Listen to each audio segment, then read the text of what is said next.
how to adjust exposure on iPhone camera. Hey everyone, welcome back to the channel. If you are new here, don't forget to hit the subscribe button and turn on the notification bell to not miss any updates. Whether you're capturing stunning photos or shooting videos, getting the right exposure is crucial. So, I'll help you how to unlock the full potential of your iPhone camera.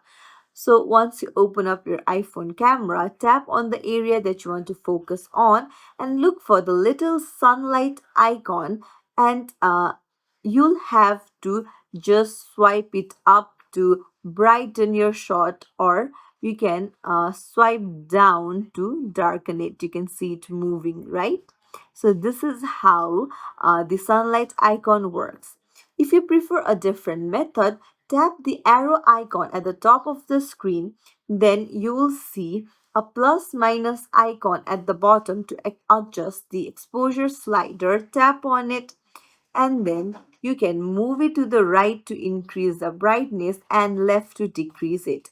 Watch as the exposure changes in real time, helping you achieve the perfect shot every time.